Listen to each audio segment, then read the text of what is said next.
Hi, I'm Dan Hegstead. Welcome to this episode of Next Steps, Tools for Transforming from Coping to Thriving. It's all based on my book of the same title. It's available on Amazon. The link to buy it on Amazon is at my website, danhegstead.com, and it's a paperback. It is an audiobook read by me, and it's a Kindle e-reader. And if you'd like to book me as a speaker, all that information's on my website also. And if you like these vlogs or podcasts, please like and share. That helps. Today I want to talk about gifts and talent. I had a friend of mine from high school and college called me just this morning. He is not a professional musician, but has been doing keyboard work for many years. And he said he's got tunes coming in his head. He's creating music. And he's written some of it, recorded some, and people are saying it's pretty good stuff. Yet he doesn't really know music theory, not a trained musician in that sense. But so he's saying, I kind of want to put these out there, but I don't know, I feel kind of weird about that. Ask me for advice.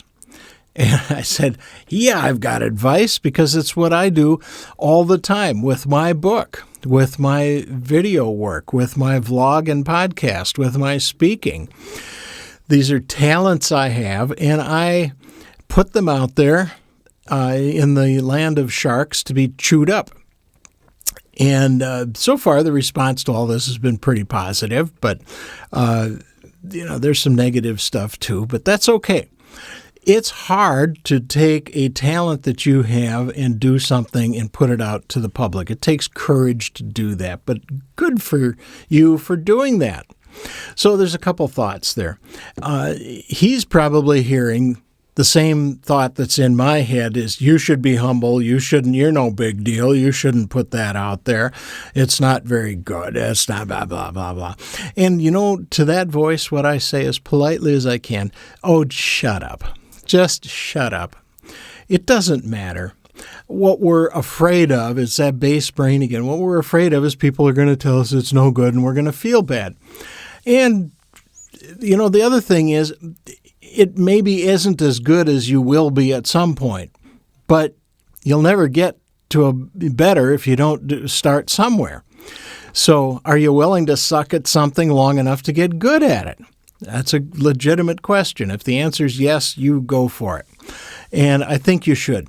The other thing that's happening is that, here's what's going on. In the speaking business, it is absolute fact that credibility is directly proportional to miles traveled.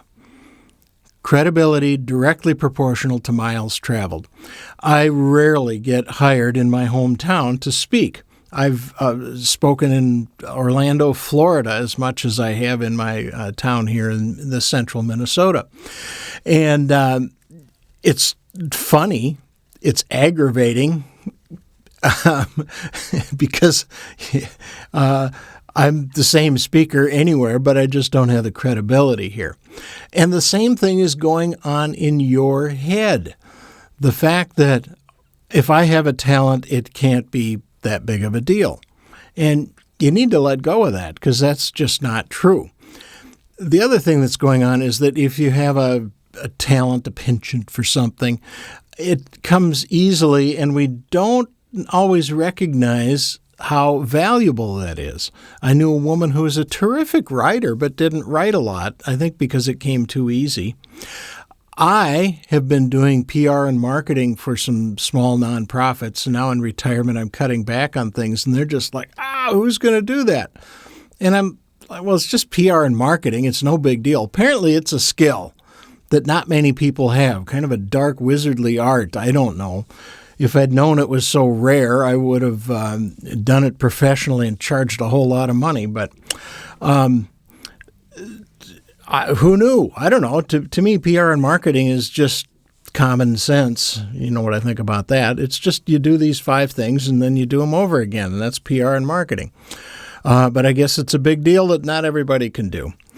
So think of that when you're thinking of getting into watercolors or photography or woodworking or whatever and throwing it out there for people to look at.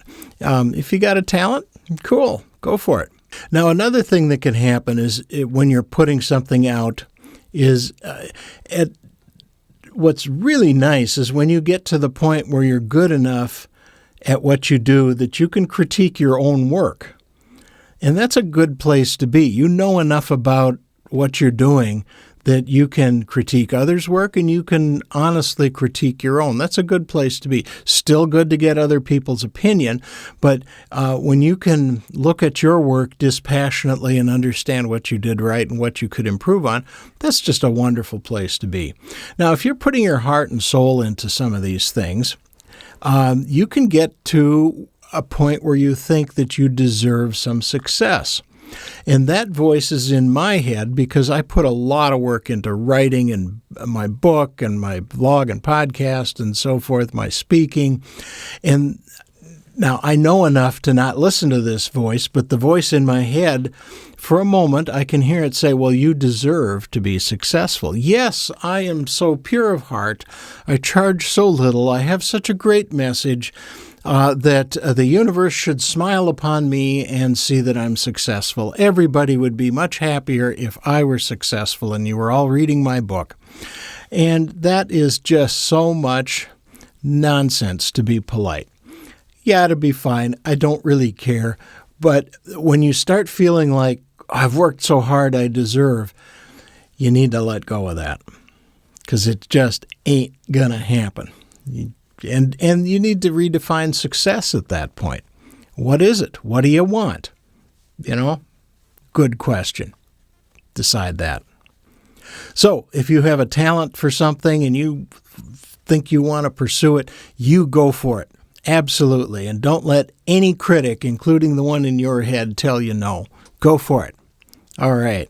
If you want to buy my book, the link is on my website, the link to Amazon. It's danhegstead.com. If you'd like to book me as a speaker, I'm available that day, danhegstead.com. Thanks for listening. Thanks for watching. This is Next Steps, Tools for Transforming from Coping to Thriving.